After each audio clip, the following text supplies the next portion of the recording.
2029 എന്നൊരു വർഷമുണ്ടെങ്കിൽ കോൺഗ്രസ് ഇന്ത്യയിൽ അധികാരത്തിൽ വരും, സംശയിക്കേണ്ട. 2029 എന്നൊരു വർഷമുണ്ടെങ്കിൽ കോൺഗ്രസിന്റെ നേതൃത്വത്തിൽ ഒരു സർക്കാർ വരും ഇന്ത്യയിൽ. എന്നാൽ ഇന്ത്യ കണ്ട ഏറ്റവും ദുരന്ത കാലഘട്ടം അതായിരിക്കും. നിങ്ങൾ എഴുതി വെച്ചോളി, നിങ്ങൾ എഴുതി വെച്ചോളി. BJPയേക്കാൾ 1000 മടങ്ങ് പ്രയാസമായ കാലഘട്ടമായിരിക്കും ആ കാലഘട്ടം, യാതൊരു സംശയമില്ല. ഇപ്പം നിങ്ങളത് ഉൾക്കൊള്ളൂല. നിങ്ങൾ 2032 നിങ്ങളും ജീവിച്ചിട്ടുണ്ടെങ്കിൽ പറയാം, അന്നാ പറഞ്ഞ് ശരിയായിരുന്നു. ഇപ്പം നിങ്ങൾ എതിർക്കും, ഇയാൾക്ക് വിരാണ്ടാണ്. 2019 ഞാൻ പറഞ്ഞു, 2019ലും 2024ലും BJP അധികാരത്തിൽ വരും, കോൺഗ്രസ് അധികാരത്തിൽ വരില്ല. അന്നിന്നെ കൊല്ലാൻ വേണ്ടിയിട്ട് 2019 കഴിഞ്ഞപ്പോൾ കുറച്ച് ആളുകൾ എണീറ്റു. 2024ലും ഇയാൾ കോൺഗ്രസ് അധികാരത്തിൽ വരില്ല എന്ന് പറഞ്ഞിട്ടുണ്ട്. അത് നാടാകെ രാഹുൽ ഗാന്ധി ഇളക്കി മുറിച്ചു. ഇതാ എല്ലാം പറഞ്ഞു, ഇതാ ഗുജറാത്തിൽ നിന്ന് വരുന്ന വാർത്തകൾ എല്ലാം ഇപ്പോൾ നമ്മൾ കാസിമിയെ നമ്മൾ കോലം കത്തിക്കും എന്നൊക്കെ പറഞ്ഞു. എവിടെ പോയടങ്ങളൊക്കെ? സൂര്യൻ ഉദിക്കുകയാണെങ്കിൽ 2024 രാഹുൽ ഗാന്ധി അധികാരത്തിൽ കയറിയിരിക്കും എന്ന് പറഞ്ഞ നിങ്ങളൊക്കെ എവിടെ പോയട? അതാണ് ഒരു മറുപപ്പെട്ട. അതിന് മറുപടി പറയാൻ കഴിഞ്ഞില്ല. നിങ്ങൾ എന്നെ കൊല്ലാൻ നടക്കുന്നു എന്തൊക്കെ നിങ്ങൾ പറഞ്ഞു. ഇപ്പോൾ ഞാൻ പറയുന്നു 2029 BJP അധികാരത്തിൽ വരില്ല. എന്നാൽ 2029 ശേഷമുള്ള കാലഘട്ടത്തിലേക്ക് ചേർത്ത് നോക്കിയാൽ BJPയുടെ കാലഘട്ടം സ്വർഗ കാലഘട്ടമാണ് തീരുന്നു എന്ന് നിങ്ങൾ എന്നെ പറയും. നിങ്ങൾ എഴുതിച്ചോളി. ഇപ്പം നിങ്ങൾ അംഗീകരിക്കൂല, പക്ഷെ എഴുതിച്ചോളി.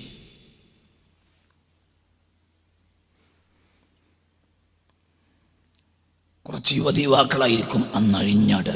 യുവാക്കൾ അഴിഞ്ഞാടും, മതം എടുത്തു കളയും. മതം എന്നൊരു കാലഘട്ടത്തെ നശിപ്പിക്കുന്ന കാലഘട്ടം കോൺഗ്രസിൻ്റെ അധികാരമുള്ള കാലഘട്ടമായിരിക്കും. കോൺഗ്രസ്സാണ് മതത്തെ നശിപ്പിക്കുക. എന്തുകൊണ്ട്? കോൺഗ്രസ് ഒരു മതപക്ഷത്തുള്ള പാർട്ടിയല്ല. അതിനെപ്പോഴും അപകടകാരിയായി തീരാവുന്നതാണ്. BJP ഒരു അപകടകാരിയായിത്തീരുന്നതിനൊരു പരിധിയുണ്ട്. കോൺഗ്രസ് അപകടകാരിയായാൽ അതിന് പരിധിയില്ല. അന്തമുള്ളവർക്ക് മനസ്സിലാവും, അന്തല്ലാത്തൊരു പറഞ്ഞിട്ട് കാര്യമില്ല. ഞാൻ നിങ്ങളൊരു കാര്യം പറയട്ടെ. ഇവിടെ 10-20 MP കേരളത്തിൽ ജയിച്ചല്ലോ അല്ലേ? ദൈവത്തെക്കുറിച്ച് പറഞ്ഞ ഒരൊറ്റ MP സുരേഷ് ഗോപിയാണ്. ഇതെന്താ നിങ്ങൾ ചിന്തിക്കാത്തത്?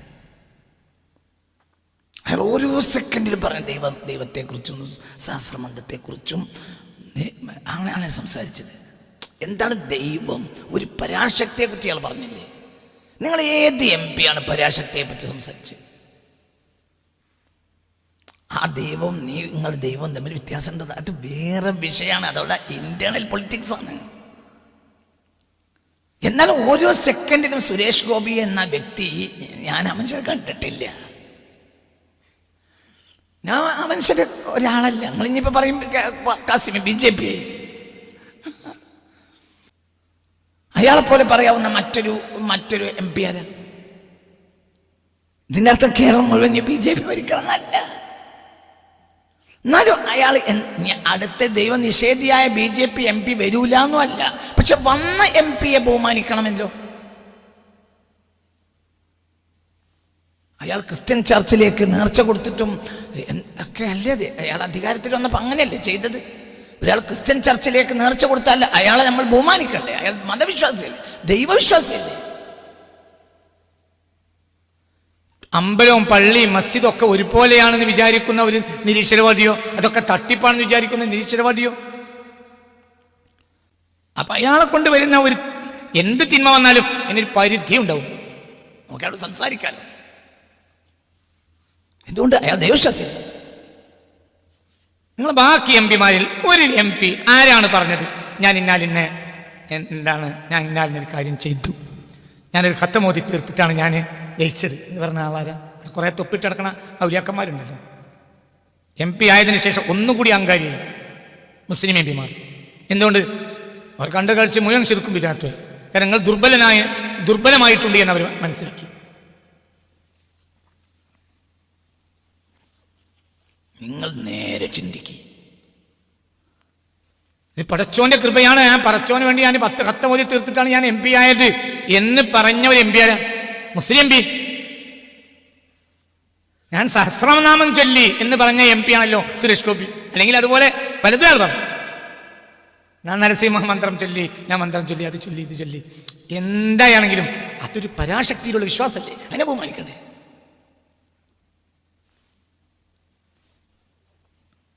ഇന്ന് കേരളത്തിലെ MP-മാരുടെ കൂട്ടത്തിൽ ദൈവവിശ്വാസിയാണെന്ന് പറഞ്ഞ് എന്ന് ധൈര്യത്തിൽ പറഞ്ഞ ഒരേ ഒരു MP സുരേഷ് ഗോപി.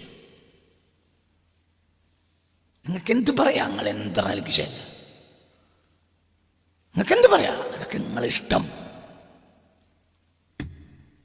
അതേസമയത്ത് കോൺഗ്രസ് നേതാക്കന്മാരുടെ ഫേസ്ബുക്ക് പേജ് നിങ്ങൾ നോക്കി, ദൈവത്തെ നിഷേധിക്കുന്ന പേജുകൾ ഇഷ്ടം പോലെ. ദൈവം തന്നെയല്ല, അതൊക്കെ തട്ടിപ്പാണ്.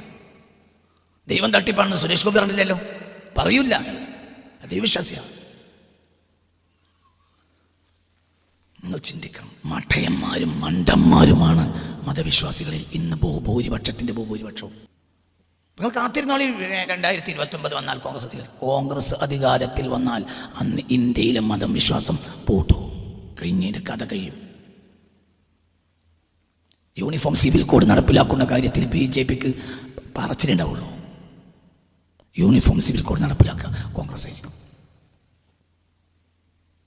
ഇനി പേരിനെങ്കിലും ഒരു യൂണിഫോം സിവിൽ കോഡ് നടപ്പിലാക്കുന്ന കാര്യത്തിൽ BJP ആലോചിച്ച BJPക്ക് ഇന്റേണൽ പൊളിറ്റിക്സ് ഉണ്ടാവും, അവരുടെ പ്രശ്നങ്ങളുണ്ടാവും. എന്തുകൊണ്ട് യൂണിഫോം സിവിൽ കോഡ് നടപ്പിലാക്കരുതെന്ന് വിശ്വസിക്കുന്ന അനവധി ഹൈന്ദവ നേതാക്കൾ ഇന്ത്യയിലുണ്ട്. എന്നാൽ കോൺഗ്രസ് ഒറ്റക്കെട്ടാണ് യൂണിഫോം സിവിൽ കോഡ് നടപ്പിലാക്കണം. കെജ്രിവാള് BJP പക്ഷത്തിൽ നിന്ന് കോൺഗ്രസ് പക്ഷത്തിലേക്ക് ചേർന്നത് എന്തുകൊണ്ടാണ്? യൂണിഫോം സിവിൽ കോഡ് നടപ്പിലാക്കുന്നതിൽ BJPക്ക് ആത്മാർത്ഥത ഇല്ല എന്ന് പറഞ്ഞാണ് ഇവിടെ എങ്ങോട്ട് ചേർന്നത്? കോൺഗ്രസ് പക്ഷത്തേക്ക്. ഞങ്ങൾ മനസ്സിലാക്കാത്ത അന്തല്ലേ? നിങ്ങളുടെ മണ്ടശിരോമികൾ ഗണികൾക്ക് അന്തണ്ടാവില്ല. അവർക്ക് കോൺഗ്രസ് ജയിച്ചാൽ എന്ത് ചെയ്യണം എന്നറിയോ? അവർ ഇറക്കി വിടുന്നവരെ, ഇവിടെ മതം വേണ്ടെന്ന് പറഞ്ഞ് ഇറക്കി വിടുന്നവരെ കോൺഗ്രസിൻ്റെയോ ലീഗിൻ്റെയോ ഡൽഹിയിലെ ഓഫീസിൽ പോയി ഇരുന്ന് കിടന്നുറങ്ങണം. അതാണ് മൂല്യന്മാർക്ക് വേണ്ടത്. ഡൽഹി ചെല്ലുമ്പോൾ അവിടെ ഒരു കോൺഗ്രസിൻ്റെ ഒരു MLA-യുടെ ഒരു MP-യുടെ അല്ലെങ്കിൽ അവിടെ കിടന്നുറങ്ങണം. അവിടെ കിടക്കാൻ പറ്റിയ സൗകര്യം ഇനി ഇവിടെ അങ്ങോട്ട് വേണ്ടട്ടെന്ന് അറിയുമ്പോൾ മതസംഘടനകൾ പോലും മതത്തിനെതിരെ സംസാരിക്കും. യാതൊരു സംശയം വേണ്ട. ഇനി ഇവിടെ ഒരു കാലഘട്ടം വരാമുണ്ട്. ആ കാലഘട്ടത്തിൽ ഇനി വരുന്ന കാലഘട്ടം എന്ന് പറഞ്ഞാൽ മതസംഘടനകൾ പടച്ചോനെതിരെ പറയും. ഇപ്പോൾ പടച്ചോനെ നിയമത്തെ മാത്രമാണ് അവർ നിരാകരിക്കുന്നത്. ഇനി പടച്ചോനെ തന്നെ നിരാകരിക്കും. ഇസ്ലാം എന്നാൽ ഒരു കൾച്ചറാണെന്ന് പറയുന്ന മുസ്ലിം സംഘടനകളുണ്ടാവും. ഇസ്ലാം ഒരു കൾച്ചറാണ്, ഒരു റിലിജിയൻ അല്ല, ഒരു കൾച്ചറാണ്. പറയും പോലെ അങ്ങനെ പറയും. ഇസ്ലാം ഒരു കൾച്ചറാണെന്ന് പറയും. മുഹമ്മദ് നബി ജീവിച്ചിരുന്നു എന്നതിന് ഉറപ്പില്ല എന്ന് പറയുന്ന മുസ്ലിമീങ്ങൾ 2050 ഭൂമിയിലുണ്ടാവും. 2050 ഭൂമിയിലുണ്ടാവും. 2050 ഖിയാമത്ത് ഉണ്ടാവില്ല. അങ്ങനെ ഭൂമിയിലുണ്ടാവും, സംശയിക്കണ്ട. മുഹമ്മദ് നബി സ്വല്ലല്ലാഹു അലൈഹി വസല്ലം ജീവിച്ചിരുന്നു എന്നതിന് തെളിവില്ല. എത്രത്തോളം ഇസ്ലാം ഒരു കൾച്ചറാണ്. ഇസ്ലാം ഒരു കൾച്ചറാകുമ്പോൾ ഒരു കൾച്ചറിൻ്റെ ഒരു എന്താ പറയുക, ഒരു പുസ്തകം എന്ന നിലക്ക് മാത്രമേ ഖുർആനെ കാണുള്ളൂ. ഒരു കൾച്ചറിൻ്റെ പുസ്തകം, അറേബ്യൻ കൾച്ചറിൻ്റെ ഒരു മാനിഫെസ്റ്റോ, അത്രേ ഞാൻ മനസ്സിലാക്കുള്ളൂ. പിന്നെ പഠിച്ചോൻ മിത്തായിരിക്കും. പഠിച്ചോൻ എന്നതൊരു മിത്താണ്.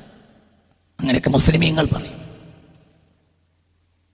മുസ്ലിം രാഷ്ട്രീയ സംഘടനകൾ ലിബറലൈസ് ചെയ്യപ്പെടും. അടുത്ത് 10 കൊല്ലത്തിൻ്റെ ഉള്ളിൽ മുസ്ലിം രാഷ്ട്രീയ സംഘടന ലിബറലൈസ് ചെയ്യപ്പെടും. 10 കൊല്ലത്തിനുള്ളിൽ. ഞാൻ പിടിച്ചിക്കാൻ കഴിയില്ല. മതം ഒഴുകിപ്പോവും. ഇന്ത്യയിലെ മതത്തെ നശിപ്പിക്കുന്നത് കോൺഗ്രസ് ഭരണകാലമായിരിക്കും. നിങ്ങൾ എഴുതി വെച്ചോളി. റഹ്മത്ത് അങ്ങനെ പറഞ്ഞിട്ടുണ്ട്. ഈ BJPയുടെ മുതുക്കന്മാരായിരിക്കും നമുക്ക് നല്ലത് കോൺഗ്രസിൻ്റെ യുവതിയുവാക്കളെക്കാൾ. അവർ ഒരു നന്മ അംഗീകരിക്കില്ല, ഒരു ധർമ്മം അവർ സ്വീകരിക്കില്ല. നമുക്ക് നബിദിന ഘോഷയാത്ര നടത്താലോ. നബി ഉണ്ട് എന്ന അഭിപ്രായം അവർക്കുണ്ടല്ലോ. നബി എന്നെ മിത്തായി മാറിയാലോ?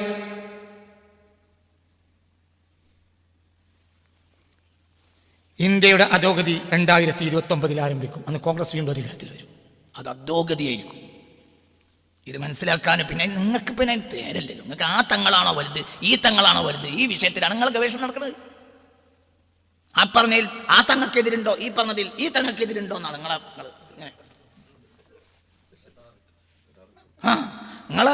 നിങ്ങൾ ലാബിൽ വളരെ ടെസ്റ്റ് നടത്തിക്കൊണ്ടിരിക്കുക. ആ വാക്കിൽ ആ തങ്ങൾക്കെതിരില്ലേ, ഈ തങ്ങൾക്ക്, എല്ലാ തങ്ങൾക്കും എതിരുണ്ടടാ.